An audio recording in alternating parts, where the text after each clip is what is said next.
What's up, guys? Welcome back to another episode of From the Sidelines. We took a little bit of a hiatus. We're back.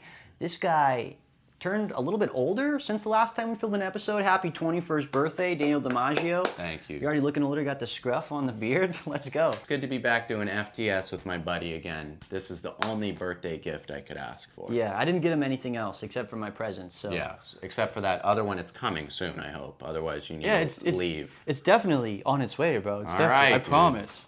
He's literally going to go pick it up after this episode. All right, well, we've got a lot to talk about. We do. We've been some time off. Let's get right into the NBA first. ESPN released their top 25 players of the 21st century.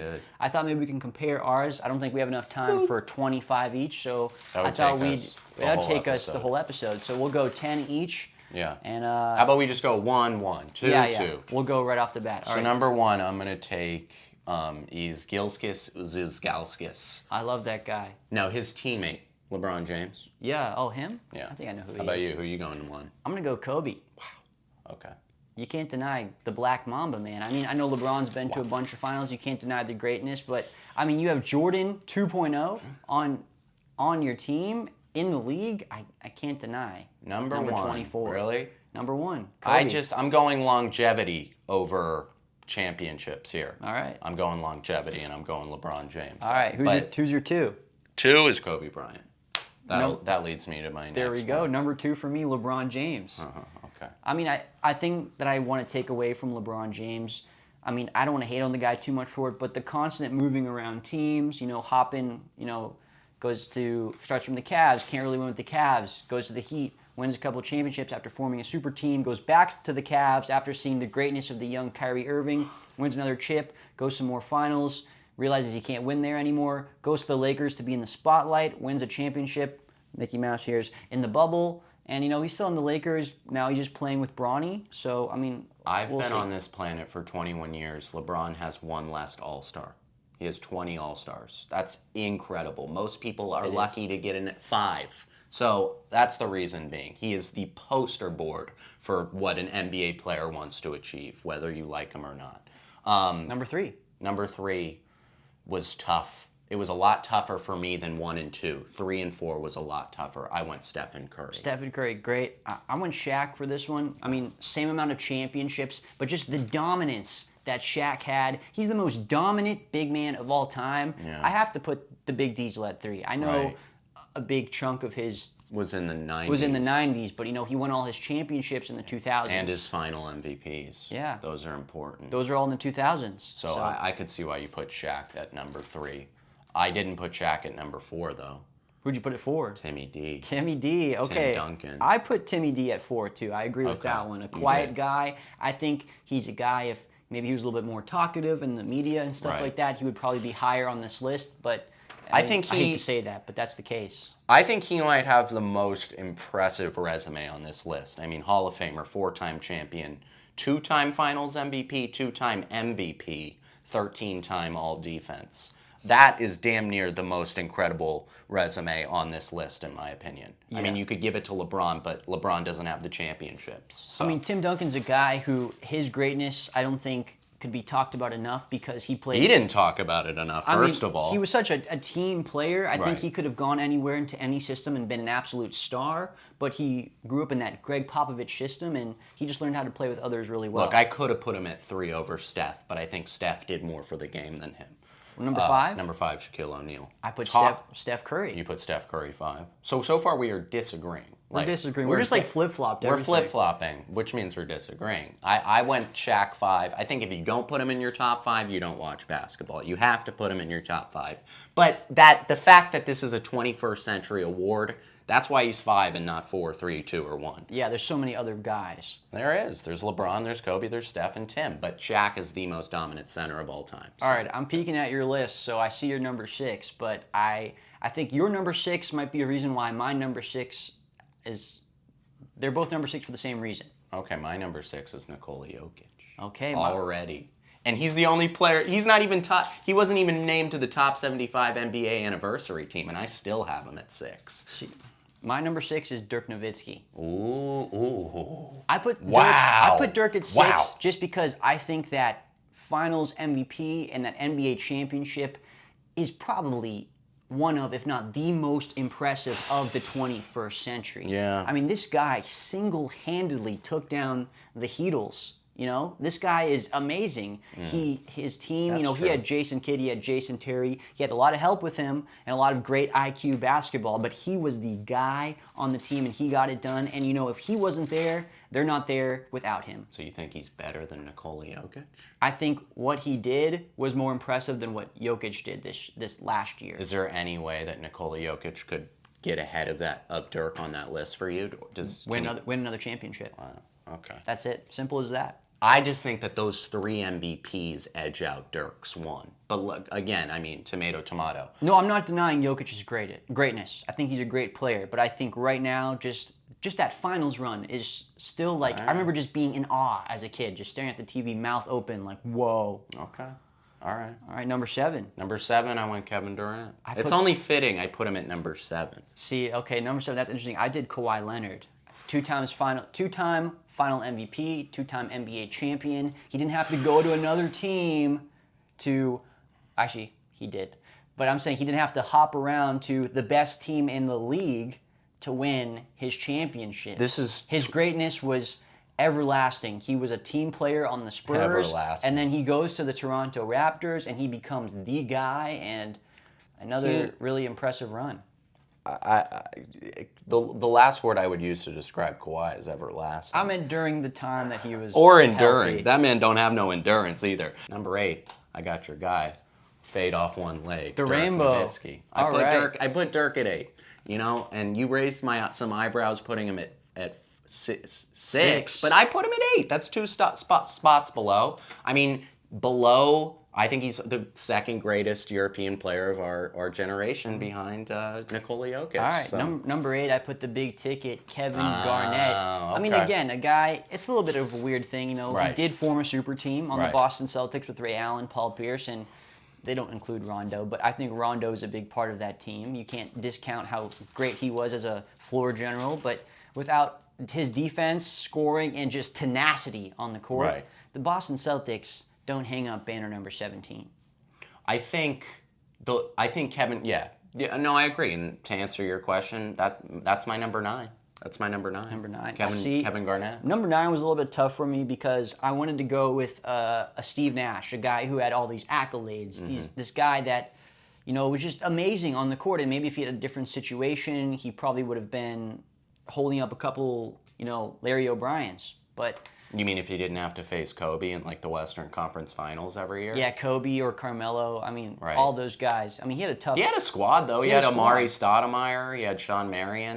Like they were in the playoffs. He had Joe Johnson for a year, and he had Leandro Barbosa. At what point do you question, was Steve Nash good enough to get over the hump? I don't know. He's a table setter. He's a glorified table setter. He's one of the greatest point guards of our generation. He can shoot the ball. He can pass. And he's yet, fast as lightning. He's not the guy you're about to say. Who are you about to say at number 9? I just said fast as lightning. This guy is the Flash. Boom. D. Wade. Put the Band-Aid on your eye, baby. Right. I mean, again, I think, unfortunately, I kind of D-Wade. went more championships here. D-Wade. He won a championship with Shaq as the young guy, just being the guy on the Heat team and really just kind of almost playing a Kobe role, but more of a slasher. He never really was a great shooter his whole career. And then, of course, teaming up with LeBron and Chris Bosh, he won the 2 more championships. I mean, I think he's the all-time leader in blocks as a guard. Really? Wow. I mean, this guy, just great defensive-minded, puts his head down, get to the basket. D. Wade. All right, well, that's my number 10. So. And my number 10 is Kevin Durant. You had to get him in the top. I had to put him If you in put there. Kawhi in your top 10, who I love, but has a huge asterisk, you have to put KD. It was hard for me not to put KD higher, but I think the ring chasing really takes him down. Okay. I literally lost a little bit of respect for him in that, but I will say he might be the greatest scorer of all time. Him or Larry Bird. Kawhi's not a ring chaser for coming to LA to form a super team with Paul George? He didn't win any rings, though. Well, that's his fault. All right. Well, I think that does it for the NBA. We have a cool interview with our friend Johnny Da-Silva, JDS, coming up. Check it out. We're here with our friend, special guest, JDS, Johnny Da-Silva. Thanks for coming on the show, bro. Love to be here. Yeah, I'm man. happy to be here. Yeah, appreciate This is it. awesome. I've never been in the presence of a real hooper. I can touch him, I feel him, I can It's like Space Jam. I'll steal your basketball goodness. A real bucket getter. Yeah. All right, well, we've got a couple questions for you. Let's start off pretty simple. Maybe tell us a little bit about your basketball career and how did it start, and what's that look like for you now? Actually, my basketball career is kind of like very taboo, I had a weird relationship with my high school basketball coach. So like I stopped playing basketball like my junior year, senior year. I was like mainly did track, like won CIF here, like went to state. And then I was gonna go walk on at ASU, but then I had like a whole bunch of trouble and stuff. And then COVID hit, so then I wasn't even able to do it in the first place. Right. But then when COVID hit, I was like, like basketball is really what I love to do. I'm gonna start working out playing basketball. Right. So I just focused on my body, focused on like increasing my skill set and like becoming a better player. And then at first I was thinking about trying out for the ASU basketball team just to go walk on. But then I ran into like a pro skills coach and stuff, and he ended up like taking me under his wing and training me for like 3-4 months, and then he gave me an opportunity to get an invite to the TBL draft. And so, what's TBL for the people? So the TBL is basically like a small semi-pro league. Like they kind of do like $1 million tournament every summer, and they have like a league that goes on throughout the year. So I got an opportunity to enter that draft and be in the combine as all right, that's cool. That's cool. It was cool. That's sick. So, a little dough on the side for your a little bit. But it was you were getting paid. Yeah, not about the money. It was about the experience. It was more about the experience. That's cool though. That's cool. That's cool. But then after like working out and everything, finally went to the combine. I ended up like performing pretty well. Okay. I was like the second youngest person in the combine and like had like the highest vertical in the combine. So I ended up getting drafted like 8th pick in the second round. Nice. And played for San Diego Sharks. Played for them for 2 years and everything, and it was an interesting experience. Met a bunch of different people from like all over the country, and some people overseas too. And like I learned a lot just from people who've like they've played the pro game like for years, and like they know way more basketball than me. Like the first 3 months of like my rookie season was like the most I ever learned about basketball in like my whole life. And how many years did you play for that? I played for 2 years. Yeah. Nice. And then so after I played for them for 2 years, I started playing the ABA for the Orange County Nova Stars, and so I played for them for like a year. And that was an interesting experience. But now I'm back in LA, and I decided to start focusing on content, and now I'm like a content creator. I do like a lot of funny-based basketball videos and everything. That leads me to my next question. We've heard about your career. We've heard about how you got here. And now you kind of made the pivot into content creating. Yeah. And you've had some videos that have gone viral. I guess my question for you is, what's the key to those recent videos' success? Honestly, I feel like at the end of the day, the key is kind of just like being yourself, Like it's hard to really have longevity in something that like you're completely faking like all the time and everything. So I feel like that's kind of the person who I am. I'm kind of like a clown. I do like a lot of silly stuff, but like I kind of executed like my personality in some of the videos that ended up going viral. So like, I feel like that's what really helped me in that. Do you ever think about like taking some of your past experiences, maybe with like the high school coach, and making a bit out of it in a video? That would be kind of interesting. That would be very interesting because there's definitely a bunch of people out there who like they've had some experience in the sports world that have had like an experience with like a bad coach or like bad teammate. Pretty much everyone has. A bad teammate's parent or something. Right. Like, there's always something when it comes to the basketball world. So. Yeah. Do you still have your Sharks jerseys and stuff? I do have my Sharks jersey and stuff. Cool. I gotta always keep like the first pro jersey. It's just like memories and everything. All right. Well, I got a question for you. I know at one point, I believe your Instagram handle was Johnny Da-Silva at one point. Okay, so my question is, who in the NBA do you model your game after? Or is there anyone that you can compare your game to, and who's your favorite player in the NBA as well? So I'm gonna start with favorite player. So my favorite player is like James Harden. Like no one beating like prime James Harden. I remember that. I remember dropping 50-point triple doubles type shit. Yes, sir. A lot of people say I play kind of like a Westbrook Mitchell type of like Donovan Mitchell type of a hybrid. Like I'm really quick with my feet, have quick handles and stuff, but like I'm a straight slasher. Like I'm going to the basket, like sag off. That's the Westbrook part. Let me shoot, because if you don't sag off, I will dunk on you type shit. You'll dunk. You'll dunk on him. Like I will go past you. So like I'm a strict slasher. But I got another question for you. This is kind of an interesting one. This is one I feel like people always get asked a lot. NBA players, prospective basketball players. What kind of career would you rather have? Would you rather be a Robert Horry, a guy that has 7 rings, but he kind of rode the bench for most of his career? Would you rather be a guy like Steve Nash, who has all the accolades, 2 MVPs, but 0 championships?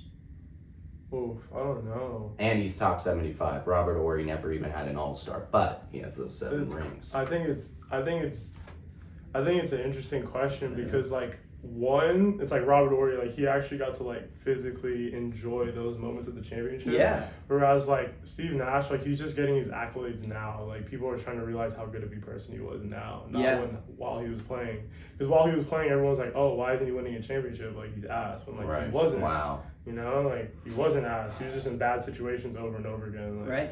I feel like that's what people don't realize about the NBA. Like it's a lot of lucky situations. Like you think the Bucks knew that Giannis was about to be nice? Like No way. bro. Like, Yeah. they got lucky with that. Like dynasties, like they get lucky. Same with Jokic in the second exactly. round. They didn't think he was going to be their franchise star. Exactly. You know. So what's your answer? I think Robert Horry had Robert the best Horry. out of it. You know, All right. like them after finals parties probably went. Oh, definitely. Crazy, Yeah, especially because he's the one always hitting the big shots. Yeah, that was probably crazy. You know. I have another fun question for him. Okay, shoot it. Would you be able to identify this player's career? Huh. Ready? Okay. What 7-time All-Star Hall of Famer career is this? And I'll give you one more hint. He played in the 21st century. Towards the end of the 20th into the 21st. Ready? He started with the Raptors. He went to the Magic. Then he went to the Rockets. Then the Knicks. Then the Pistons. And then the Hawks. I know this one. Those last couple I want to teams. say Terrence Ross, but like. Let me. Hall of Famer? Yeah, that's what I'm saying. It's not Hall of Famer. Let me know That's if you what I'm want like, a that doesn't hint. make sense. I think I have a good But hint. the Raptors, he got drafted by the Raptors. Yes.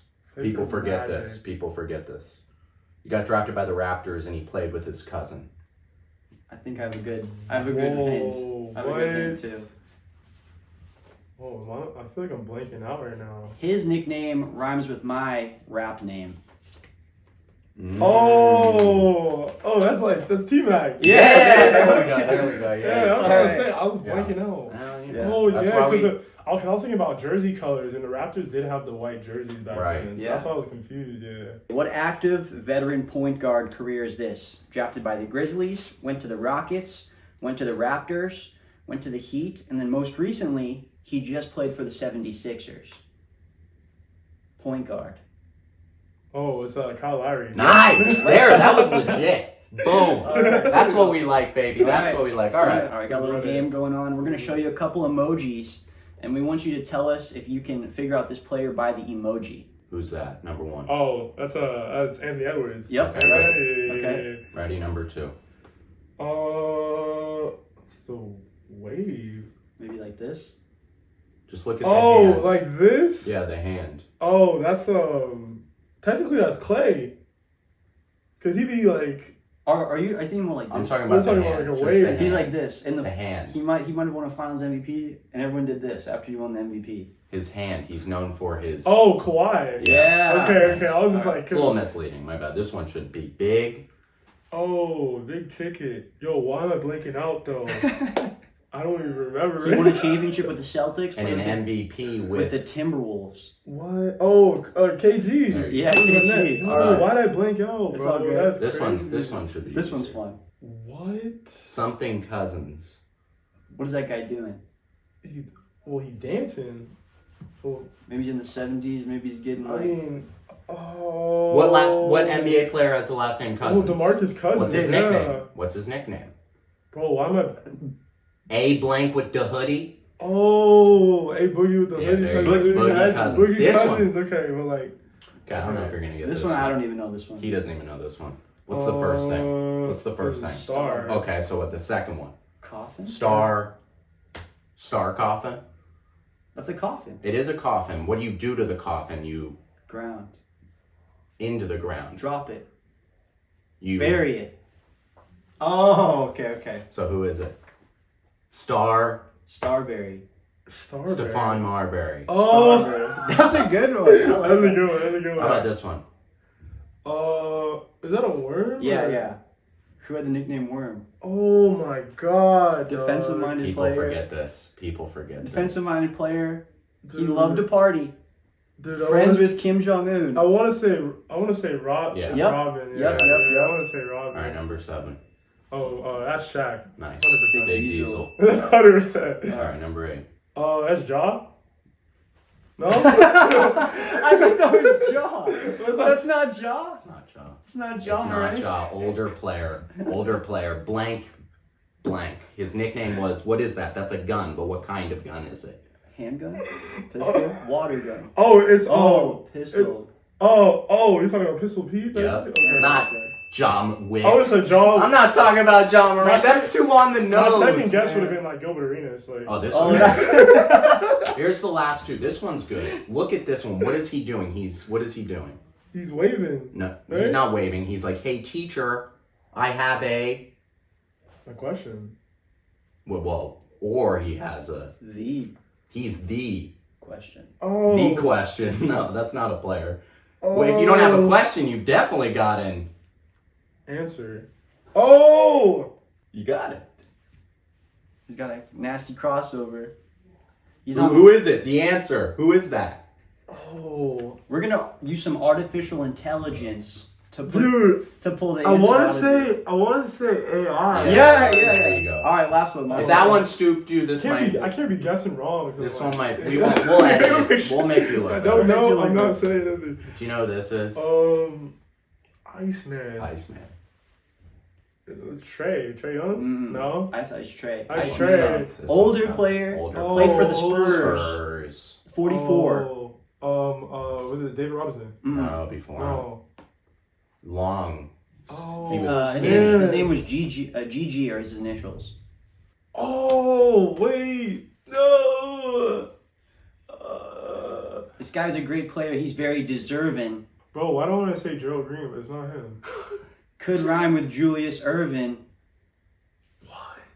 That kind of made it harder. Oh. Wait. His name in Spanish is Jorge. George. Yeah, it's I'm sorry. I just don't know his last name. I'm sorry. I'm like blanking. George Gerving? Yeah. George Okay. Erving. Yeah. Okay. Yay! That just about wraps it up. All right. Well, I think that wraps it up. Do you have anything you want to say to the viewers? Hit me up on Instagram, JohnnyDS_. Post funny content, We'll put it right basketball here. videos. New YouTube video coming soon, so hit me up on that. All right, JDS, Johnny Da-Silva, thank you so much for coming on the show, Thank brother. you. No problem, We no appreciate problem. it. Glad to be here. Yeah, man. I'll come back anytime. You're All right. you're a real one. You're a real one. All What a great interview that was, right? I'm Oh, really glad dude. he had to come on the show. Great to talk to him. Yeah, I What a hope good you guys. guy. I hope you guys enjoyed. Yeah. I hope you guys enjoyed. We sure did. We sure did. But let's move over to move over to the diamond. Let's move over to baseball, Major League Baseball, and it's been an insane past week because not only was it my 21st birthday, but the deadline was on my 21st birthday. The That's pretty trade cool. deadline. What a That's birthday, pretty- right? I think it's that way every year, and the Olympics are going on during my birthday. I mean. Yeah. You It's couldn't- all for you, actually. It's all for me. They know I love sports, so they made my birthday filled with sports. Thanks, I love America. it. Now let me fill your minds and your brains with some baseball news. How about the Mets being right behind the Braves in the wild card? I remember when we first started the show, I did my Mets in a minute rant. I could do that right now, but I don't think I'm going to. It's never a minute. It's never It always a minute. ends up being a minute anyway after I never. talk about them. But the Mets are In the editing room. the Mets are right out of the last wild card spot. The Braves hold the top one. I tell you what, the next series the Braves and the Mets play each other, it's going to be cinema. These two teams are gearing up for this matchup. I mean, as you can tell, it's the race. They're gearing up. If you want to talk about some of the trades that they made to kind of Yeah, bolster let's their do it. team before Let's the do it. playoffs. Yeah, you go ahead. Who'd the Braves get? All right, so it seems like the Braves think there's a formula here, okay? When Ronald Acuna tears his ACL, they win the championship, but there's a couple guys they got to trade for. You know, a couple of weeks ago, maybe a month ago, they traded for Eddie Rosario, bring him back on the squad. They make it a trade with the San Francisco Giants. They get Jorge Soler back, and they get Luke Jackson. Luke Jackson, whatever. Jorge Soler having a little bit of an kind of year, but hopefully they get him back in form. And this isn't a one-year rental like it was last time. This guy has 2-3 more years on his contract, so he's there to stay. Right. Yeah. You know, Ozzie Albies is hurt, and Ronald Acuna is hurt, so we need some guys to step up. You guys should have traded for more people, not I just think Jorge Soler. maybe some pitchers. Maybe some pitchers, yeah. But the Mets, they traded for Jesse Winker, glorified utility player Jesse Winker, who has a history with Mets fans, by the way. And then we got this guy Paul Blackburn from the A as a starting pitcher, who will be starting for the game in Anaheim on Friday. We may or may not be there. We may or may not be filming FTS content there either. Check it out. To more news, Brewers, we were just complimenting Christian Yelich. Yeah, how Yelly got his groove back, and then his back grooved the wrong way. He's been carrying the team too much. And he, once again, he couldn't hold the load. May or may not be out for the end of the rest of the year. Yeah, that is horrible news for Brewers fans and horrible news for Christian Yelich, who was just starting to get back in the groove of things. Hopefully he doesn't need surgery, but it might be looking like that. And another player who got injured was Mets pitcher, Japanese phenom Kodai Senga.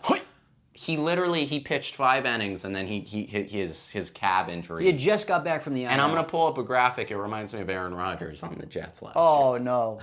Mets, Jets. That's what it reminded me. It's the Mets, the Jets, Mets curse. It's the curse. Yeah. It was the same. I just want to say another injury real quick. Anthony Rendon just got off the IL, and he's going right back. He's going right back. He loves the IL. He loves the IL, baby. Yeah.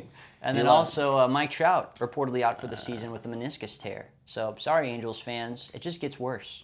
It does get worse. Randy Arozarena, one of my personal favorite players in the league, not having a great year this year. He was traded to the Mariners after talks were saying it was pretty much set in stone that he was going to the Dodgers. They were all in on getting Arozarena, but he's going to the Mariners. I heard about that. I mean, that could be scary, That's though. cool. You have That's him really and cool. A-Rod. J-Rod. That's going to be a pretty good outfield next year. Another big move was Jazz Chisholm to the Yankees. Oh, my gosh. What, he has 4 home runs in 3 games? Already. That's a huge move. That's a huge move. But speaking of huge moves, maybe we play a little game. I was thinking we would propose the question, who had the best deadline, right? Since we've been talking about all these moves. And I'm going to go with the Baltimore Orioles. Okay. Why?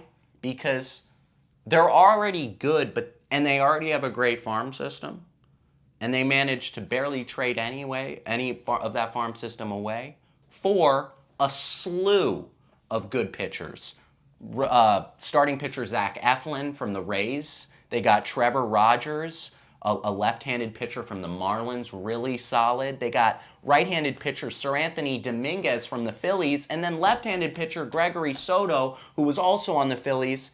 And the one player that raises my eyebrows the most that no one's talking about is Eloy Jimenez. Eloy Jimenez, he's a beast. When he can play, which is damn near never, but imagine he can play. He's one of the best power hitters in the game when he can play, and you're adding him to that lineup with Gunnar Henderson, Adley Rutschman, and maybe even Jackson Holliday after he hit a grand slam for his first career homer last night. The Orioles bolstered up their pitching rotation, kept Corbin Burns, their best pitcher, and they added an underrated pickup in Eloy Jimenez, a low-risk, high-reward move, in my opinion. The Orioles are my team that won the deadline. What about you, Cullen? Man, this is going to be tough. As much as this isn't an eye-popping, they didn't make any eye-popping acquisitions besides maybe one. I really like what the Dodgers did. I know they gave up a lot of guys. They did make 2 eye-popping decisions. I know they gave up a lot of guys. They did. They gave up a lot of guys in their system. They did. And it's kind of unfortunate because, but it's obvious they're in win now mode. Right. They're trying to win right now, and with they're the most win now. Yeah, they're always win now. They always especially with their pitching rotation. They have the best IL pitching rotation in the league history. Right. It is insane. It's sad. It seems to be that's where they need the help. Right. You have Shohei, who's all but a lock for MVP at the DH this year, which is absolutely insane. And he's not pitching. And, Kershaw just came back and got shelled by the Padres. What a surprise. And, I mean, I love Kersh, but their whole pitching rotation is a mess, but I think they made some good pickups. They got Jack Flaherty from the Tigers. He's a homegrown kid. He went right over on the other side of that wall. So he's coming home. I mean, this guy, he's on a 1-year deal, so obviously it's a rental. The Tigers were willing to move on from him because they didn't want to get rid of their ace. So I think this was a great move by the Dodgers just to fill in some They did some give holes. up a good prospect, Trey Sweeney. They did. They gave up a lot of stuff. He's good. You also got Michael Kopech, though. Yeah. Out of the pen, This guy, he was playing for the White Sox, a team that's going absolutely nowhere. They're the worst team in baseball. And then he goes to the best team in baseball. This guy throws 100 miles an hour and used to be a starter, so you can bring him in for length. This is the pickup for the Dodgers. Not the Jack Flaherty's great for the depth, but out of the pen, they needed Kopech. Whenever you go to a Dodgers game, it is most likely Kopech will be pitching because he is that guy. It's not Alex Vesia, I'll tell you that. It's not Alex. Sorry, Alex. And also Tommy Edman, who's a nice little bat off the bench, or even a switch hitter at the top of the lineup. Tommy Edman, another underrated pickup for those Dodgers. You know, they made a couple utility moves, pickups here and there over the past couple weeks, but, you know, really, if this team just gets healthy, and that's all they really need. Also, prayers up to Freddie Freeman and his son. I really hope he's doing good. Yeah. We really need Freddie back in the lineup. Prayers up to Freddie and his family. We hope everything's prayers great. up, prayers up. But yeah, I mean, once this team gets healthy, and if they can get healthy right before the playoffs, and maybe get a couple games in to try to fix some little buttons here and there, I can't count them out. You know? Okay, wait, 1, 2. Oh, the trade deadline's over. Looks like over. we need to move on. All right, we got to move on. We need to move on. All right. I don't know if you want to get the horns out. What's I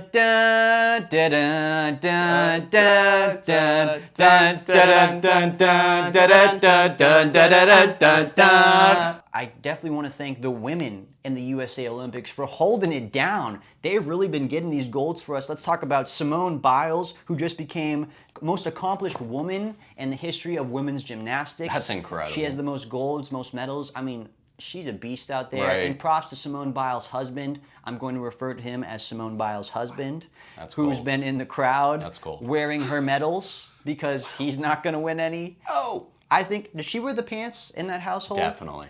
I mean, I think she said, like, oh, yeah, we're both great in our respective sports. But she's like the Michael Jordan of her respective sport. No, she wears the pants. Yeah, she wears the pants. Easily. Extra large, And if I too. was, and guess what? If I was married to Suni Lee, she would wear the pants in that relationship as well. Oh my God. Would you be stay-at-home Is dad? that girl talented or what? And geez, her acrylic nails are just balling right now. Yeah, props to Suni Lee and Simone Biles, who both medaled today as of this recording. Also, Suni Lee's a gymnast, right? She's a Sorry, I gymnast. thought she was just a model.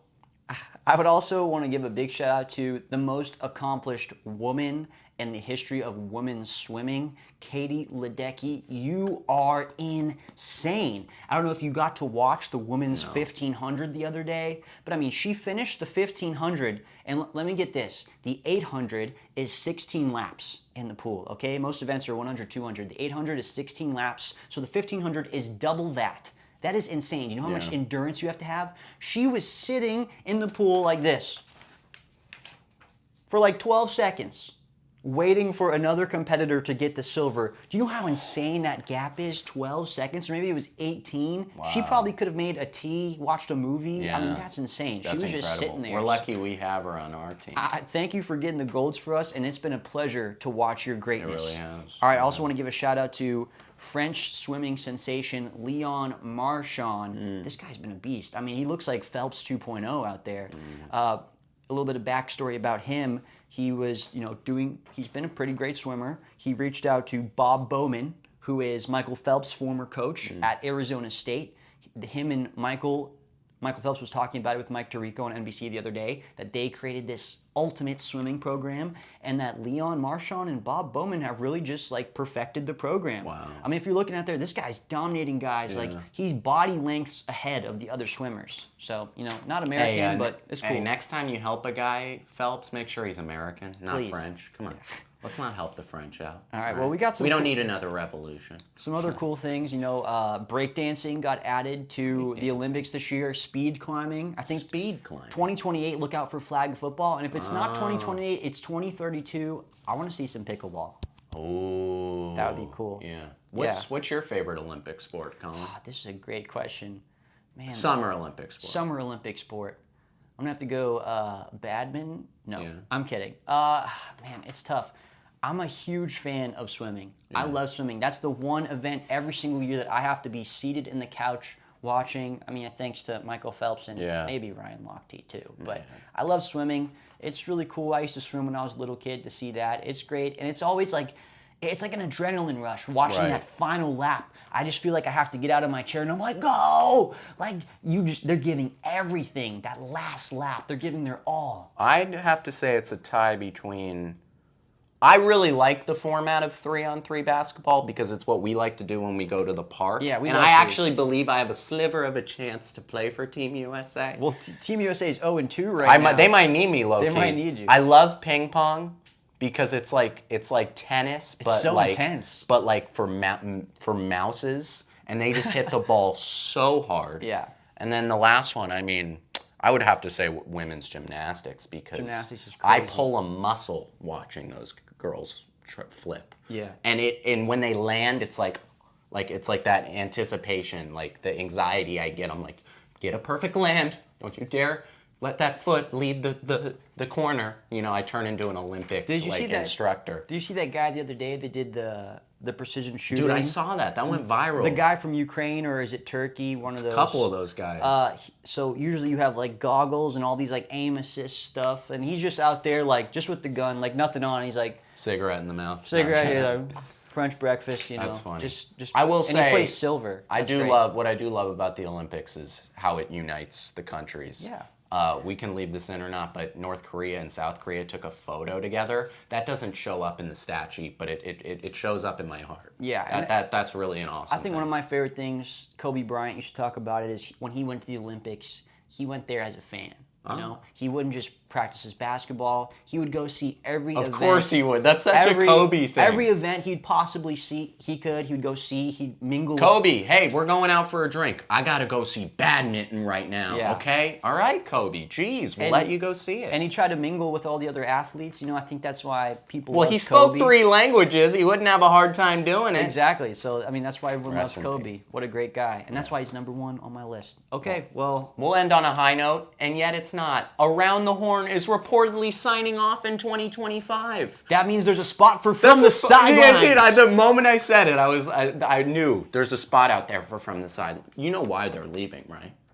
It's because there's these new up-and-coming guys who have a podcast on YouTube. Well, and, you know, Skip Bayless is gone from FS1. Stephen A. Smith is most likely leaving ESPN. And Stephen A. Smith is a political correspondent at this point. Around the Horn is signing off. I mean, everything is lining up for us to get on ESPN. They need some new blood in there. ESPN, hello. Hello, we're right here. Are they in front of calling you. me? They're We're calling right me? here. Oh, sorry, yeah, we have to go. We have to go. We have to go. Well, that's been it for From the Sidelines. I'm Cullen Mac. I'm Daniel DiMaggio. We'll see you guys next week.